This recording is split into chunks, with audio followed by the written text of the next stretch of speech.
नमस्कार. विबाज मेजवानीमध्ये तुमचं पुन्हा एकदा स्वागत. मंडळी, आज आपण लाटण्याचा अजिबात वापर न करता भरपूर पुरण भरलेली गुबगुबीत आणि मस्त मऊसूत पुरणपोळी बनवणार आहोत. पुरण बनवताना मिक्सर, चाळण किंवा पुरण यंत्र न वापरता अगदी सोप्या पद्धतीने पुरण कसं बनवायचं ते सुद्धा पाहणार आहोत. आणि पुरणपोळीसोबत खाण्यासाठी झटपट होणारी कटाची आमटी सुद्धा बनवणार आहोत. चला पटकन रेसिपीकडे वळूयात. सर्वात आधी आपण डाळ भिजवून घेणार आहोत. त्यासाठी 1 वाटी चणा डाळ भांड्यात घेऊयात. चणा डाळ आपल्याला स्वच्छ धुवून घ्यायची आहे. चणा डाळ आपण स्वच्छ धुवून घेतली आहे. आता ह्यामध्ये पाणी घेऊन 2 तास ही डाळ भिजत ठेवूयात. डाळ भिजत ठेवून 2 तास झालेत. ह्यामधील पाणी काढून टाकून डाळ कुकरमध्ये घेऊयात. ह्यामध्ये अर्धा चमचा हळद आणि पाणी घेऊयात. डाळ 1 वाटी घेतली असेल तर 3 वाटी एवढं पाणी ॲड करायचं. आता 2 शिट्टी काढून डाळ चांगली शिजवून घेऊयात. डाळ शिजेपर्यंत पुरणपोळीसाठी पीठ भिजवून घेऊयात. परातीमध्ये 1 वाटी गव्हाचं पीठ घेऊयात आणि त्याच सोबत अर्धी वाटी मैदा घेऊयात. मैदा जास्त जुना घ्यायचा नाहीये. थोडंसं चवीनुसार मीठ घेऊयात आणि आता हे पीठ छान भिजवून घेऊयात. चपाती करताना जसं पीठ भिजवतो त्यापेक्षा हे सैल पीठ मळायचं आहे. हे बघा, बघू शकता हे किती सैल आहे ते. आता हे चांगलं मळून घ्यायचं आहे. त्यासाठी ह्यामध्ये आपण तेलाचा वापर जास्त करणार आहोत. इथे मी हा मोठा चमचा भरून तेल घेतेय. आता हे तेल पिठात चांगलं मुरेपर्यंत आपल्याला हे 2 ते 3 मिनिटे चांगलं मळून घ्यायचं आहे. पीठ चांगलं मळलं की पुरणपोळ्या अगदी मस्त छान मऊसूत होतात. तर हे बघा, घेतलेलं सगळं तेल पिठात मुरवून सैलसर पीठ मळून घेतलंय. आता हे पीठ एका भांड्यात घेऊयात आणि वरून लहान 2 चमचे तेल होईल एवढं तेल ह्यामध्ये घेऊन हे पीठ पुरण तयार करेपर्यंत मुरवून घेऊयात.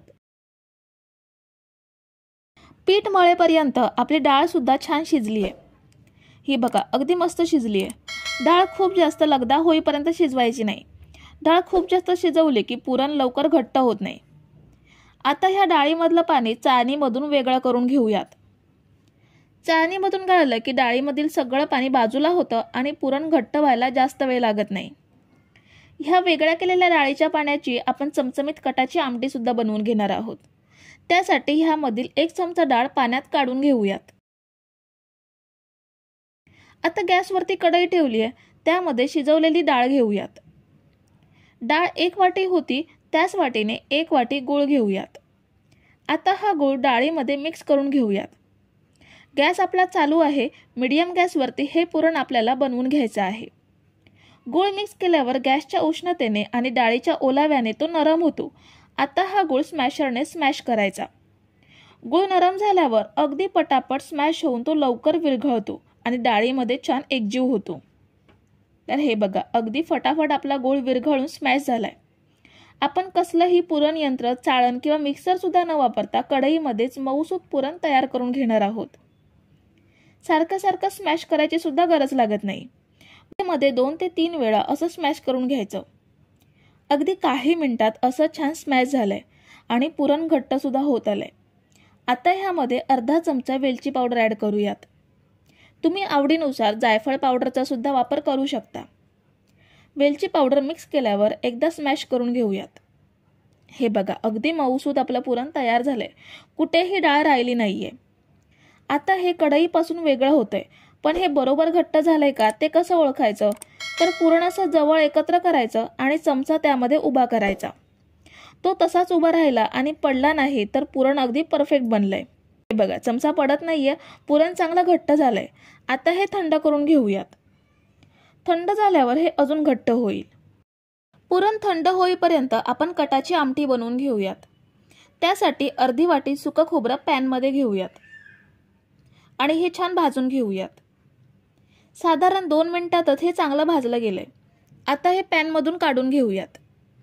त्याच पॅनमध्ये 2 चमचे तेल घेऊयात आणि 1 कांदा उभा कापून घेतलाय तो ॲड करूयात आणि भाजून घेऊयात. त्याच सोबत 3 ते 4 लसूण पाकळ्या आणि 1 इंच आलं सुद्धा घेऊयात आणि हे सुद्धा आपल्याला कांद्यासोबत छान भाजून घ्यायचं आहे. कांदा खूप जास्त करपवायचा नाहीये. 2 ते 3 मिनिटं चांगलं भाजून घ्यायचा. कांद्याला हलका तपकिरी रंग यायला सुरुवात झाली आहे. आता काढून घेऊयात आणि थंड करून घेऊयात. कांदा खोबऱ्याचं वाटण थंड करून घेतलंय. आता हे मिक्सरच्या जारमध्ये घेऊयात. त्याचसोबत थोडीशी कोथिंबीर घेते. आता थोडंसं पाणी ॲड करून हे छान वाटून घेऊयात. हे बघा, आपण हे छान बारीक वाटून घेतलंय. आता कढईमध्ये 2 ते 3 चमचे तेल घेते. ह्यामध्ये अर्धा चमचा जिरं घेऊयात. थोडीशी कढीपत्त्याची पाने घेऊयात. जिरं आणि कढीपत्त्याची पाने चांगली फ्राय झाल्यावर गॅसची फ्लेम स्लो करायची आणि सुके मसाले ॲड करायचे. अर्धा चमचा हळद घेऊयात. 1 चमचा लाल तिखट घेऊयात आणि 1 चमचा गरम मसाला घेऊयात. मसाल्यांचं प्रमाण आवडीनुसार कमी जास्त करू शकता. मसाले अर्धा मिनिट तेलात परतून घेतल्यावर बनवून घेतलेलं वाटण ह्यामध्ये ॲड करूयात. वाटणसुद्धा मसाल्यांसोबत तेलात 2 मिनिटे छान परतून घेऊयात. वाटण परतून झाल्यावर ह्यामध्ये डाळीचं पाणी ॲड करूयात. डाळीचं पाणी मिक्स करून घेऊयात. आता ह्यामध्ये पाहिजे तेवढं पाणी ॲड करायचं आणि चवीनुसार मीठ ॲड करून हे छान मिक्स करून घेऊयात आणि झाकण लावून ह्याला उकळी काढून घेऊयात. तर ही बघा, आमटीला मस्त उकळी काढून घेतली आहे. ह्यावर थोडीशी बारीक चिरलेली कोथिंबीर ॲड करूयात. ही बघा, आपली मस्त चमचमीत कटाची आमटी तयार आहे. आता पुरणपोळी बनवून घेऊयात. आपण मळून घेतलेलं पीठ सुद्धा चांगलं मुरलंय. पीठ चांगलं मुरलं की पोळीमध्ये पुरण हवं तेवढं बसतं आणि पोळी फाटत नाही. तर आता पिठाचा एक गोळा घेऊयात आणि आपण बनवून घेतलेलं पुरण सुद्धा थंड आणि घट्ट झालंय. ह्याचा सुद्धा गोळा बनवून घेऊयात. हा बघा, पिठाच्या दुप्पट पुरणाचा गोळा घेतलाय. हाताला तेल लावून पिठाच्या गोळ्यामध्ये पुरणाचा गोळा बसवूयात. व्यवस्थित सगळीकडून पॅक करून घ्यायचा. हा बघा, आपला पुरणपोळीचा गोळा तयार आहे. आता पोळी बनवून घेऊयात. पोळपाटावर मी असा प्लास्टिकचा पेपर घेतलाय. त्यावर थोडंसं तेल घेऊन पेपरला लावून घेऊयात. खरं तर पोळपाटाची सुद्धा गरज नाहीये. हा पेपर प्लॅटफॉर्मवरती ठेवून सुद्धा पोळी बनवू शकता आणि हा हाताने प्रेस करून पोळी बनवून घेऊयात. जसं आपण भाकरी थापतो सेम तसंच आपल्याला पोळी थापून घ्यायची आहे. अगदी लगेच ही पोळी बनवून होते. शिवाय जेवढी पातळ हवी असेल तेवढी पातळ बनवता येते. तुम्ही जर इथेपर्यंत रेसिपी बघताय तर तुम्हाला एक विनंती आहे की व्हिडिओला एक लाईक जरूर करा. ही बघा, आपली पोळी आपण मस्त बनवून घेतली आहे. आता तव्यावर भाजून घेऊयात. तव्यावर पोळी टाकताना मात्र काळजी घ्यायची, कारण प्लास्टिक पेपर तव्याला चिकटू शकतो. पण मी सगळ्या पोळ्या ह्या प्लास्टिक पेपरवरतीच बनवल्या. जराही कुठे प्लास्टिक पेपर चिकटला नाही. किंवा प्लास्टिक पेपरऐवजी बटर पेपरचा सुद्धा वापर करू शकता. पोळी छान भाजून घेऊयात. आवडीनुसार तेल किंवा तूप लावून पोळी छान भाजून घ्यायची.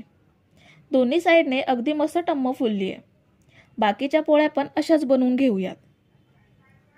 तर मंडळी, आपण एकदम सोप्या पद्धतीने बनणारे, जास्त भांड्यांचा पसारा न करता पुरणपोळी किंवा तेलपोळी कशी बनवायची ते पाहिलं आणि मस्त अशी कटाची आमटी सुद्धा बनवून घेतली.